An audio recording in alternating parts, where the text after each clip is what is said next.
Okay, so that gets me to my main point of the day, which is going to get a lot of people pissed off, including George. Too bad about all this immigration crap. See, I hate to break the news to you, but letting people come here on boats is not the way to run an immigration policy, whether they're from Cuba, whether they're from Haiti, whether they're from Jamaica, whether they're from the La República Dominicana, no matter where they're coming from, that's not the way to run an immigration policy. I agree with that. Why is that going to piss me off? Oh, I don't know. I just I said as much when I did the show. And I'm going to tell you one thing about that little kid, Elián, okay? Elián, whatever, illegal Elián. No, seriously, he looks like a nice kid, but... He can't sing for shit. Yeah. How do you like that? You hear him singing those Christmas carols in Espanol? He can't sing for shit. Yeah. So I'm going to send it back. No, seriously, I mean, I appreciate the hypocrisy here and the disparity, and that's always been a bigoted... Everything in this country is bigoted, is racist. This is a racist goddamn country. Everybody knows that. Of course. Everybody over the age of 1 knows that. It's a racist freaking country. It's institutionalized racism in a school system, everything that the government got their finger in. So why should we be surprised that the immigration policy is racist? But that having been said, and sure, what's good for the goose is good for the gander, and the 12-year-old Haitian kid that was in here all alone, by the way, that came in the middle of those 400 people on the boat that was sent back immediately, did they have a hearing for him? No. Did they find out, like, if he's got relatives, if he's going to be taken care of? No. No. Did he get all those Christmas gifts and a trip to Disney World? No. How do you like that? So yes, there's a tremendous disparity there, and it pisses a lot of people off, a lot of good, decent people off. But the fact is, and I don't care what the Cuban extremists... See, I'm tired of hearing this term exiles. Or using the term that George sucks me into using about the old exiles. Because it's not just old, it's just a certain group of people. It's a small fanatical group of extremists. That's what they are. Cuban extremists who want to run this goddamn country. They want to run a county. They want to run a state. They want to run a federal government. They want to have their own foreign policy, which they do. And they're going to tell everybody what to do. As a matter of fact, by the way, one of the most distressing things that I'm reading here, these discussions about trying to bring Elián's daddy here to the U.S. to get a hold of him and take him back. It says, during the weekend discussions, U.S. officials agreed that the biggest remaining impediment to the resolution of the 6-week impasse is the reaction of the Cuban-American community. In other words, they know what the right thing to do is, but they're scared of doing it. That's right, because they're afraid that all these irrational, hysterical, irresponsible extremists, like I called them moments ago, in which they are going to turn this town into a nightmare again. And if they send the kid back, you better believe that's what they've already told us they're going to do that. And I say, bullshit to that. That's what it is, a big, fat, steamy, smelly pile of bullshit. Unacceptable. Because that's one more example of how Dade County is held hostage by a group of extremist assholes. It's not a debatable point. We are held hostage in Dade County. Even a goddamn federal government can act without peeing in their pants, worrying about what this group of lunatics are going to do next, if they don't get their way. But as far as the Haitians are concerned, sorry. If you live in a very, very poor, a poverty-stricken, a trashy, horrendous, grotesque, filthy place, minimal education, almost non-existent, far, far I mean, the conditions there, much worse than anything you'd ever see in Cuba, by far. But there are economic refugees all over the world. There are schleppers in Bangladesh. There are schleppers in Africa, millions and millions and millions of them. So just ordinarily trying to live your life in this town or any big city is tough enough, trying to make your way through the goddamn highways and all the assholes out there. But putting up with this crap, the answer is absolutely, positively, no, unacceptable. And I'm going to say it right off the bat. I could sit here for the next 4 hours and make the most eloquent case for Elián González staying here. I could also sit here for the next 4 hours and make the most eloquent case for him going back and being with Daddy, okay? But like George said yesterday, what does it got to do with the price of rice? Does it have anything to do with my life? No. Does it have anything to do with anybody in this town? No. No. Does it impact on our lives? No. This is strictly a pissing contest. That's all it is. Who's going to get the brownie points? Is it going to be Fidel, God forbid, or is it going to be the crazy people in this town? It hasn't got anything to do with this poor little 6-year-old kid.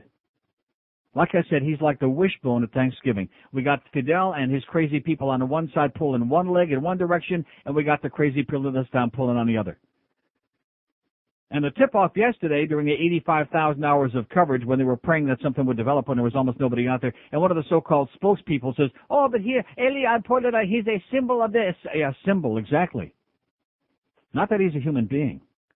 And by the way, don't insult me by going out in the streets yelling Libertad. You people that are out there blocking the streets, you wouldn't know Libertad from your goddamn rectum. Okay, don't feed me that pile of dog crap.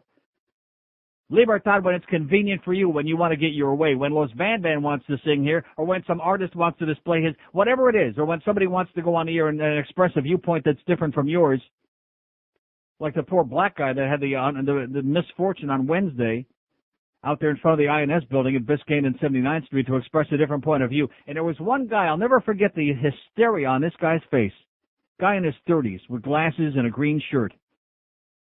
You effing communist! You effing communist! And he's pointing and screaming, and the cameras showed a close-up, and you could see the veins popping out of this guy's head. He was so psychotic.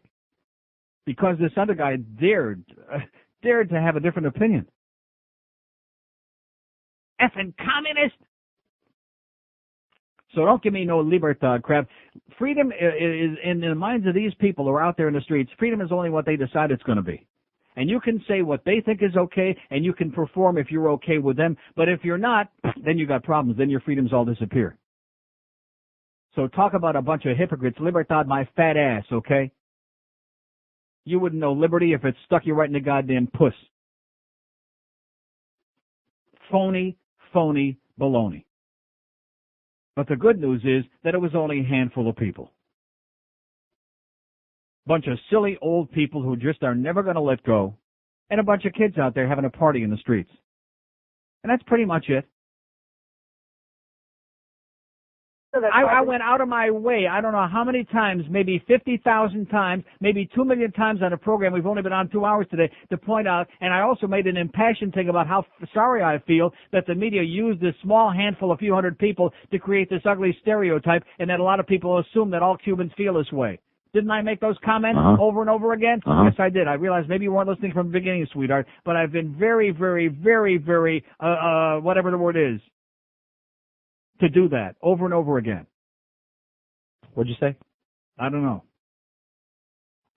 To come over here to pick up the little boy, and they feel that that's the worst thing that could ever happen to this little boy, to be knocked on the door, to be picked up by people he never met. We psychiatrists feel that would hurt this little boy. Yeah, right, psychiatrists. The psychiatrists are the ones who are saying that he belongs with his father, all the rational psychiatrists, and saying that all this crap that's going on here is very detrimental to him. But they got some professional hysterical Julio there on Channel 7 hawking the China again. And by the way, speaking about being picked up by people he never met before, didn't know, did he meet these other people and know that he's with these relatives here now? No. What a specious argument. And by the way, does he know his father? I think so. Who he talked to on the phone yesterday? I think he knows Daddy. I mean, the lamest, the saddest, the most tragic excuses. And I'll say it for the 8 millionth time. You can argue. I could make the greatest case, the most impassioned case for that kid staying here. I could bring tears to your eyes and make a tremendously impassioned case for freedom and libertad and all this other crap and comunism and all this other. I could do that. But what does it mean? What the hell does it mean? How about all the other kids here that go through all kinds of crap? How about the kids that can't get a textbook to take home at night in Dade County? All these people marching in the streets about this one little 6-year-old kid, are they screaming about those things? No. About the kids that can't get a lunch in goddamn school every day and have to take their car and fly out to try to get a 15-minute lunch? No. And the one that got killed? The 3? No. See, the things that are important, nobody gets excited about. Have you heard me say that about 25 million times before? Yeah. The things that really count. But using this kid again for the same old tired emotion and waving that stupid ugly flag and that we're tired of it, okay? We don't want to hear no more from it. Sick of it. You're not fooling anybody with a brain. You may be fooling some emotional psychotic people who are too irrational to think clearly, but you're not fooling anybody with a brain that's functioning. Couldn't give a flying crap less about that kid. And of course they put on a big act. Oh no, it's him. No, it's not him. It's strictly Fidel. It's strictly to hell with Fidel. Who's going to win the brownie points this time? And, of course, if the kid does go back, that's going to create an even bigger inferiority complex in the minds of these people that are running around yelling Libertad.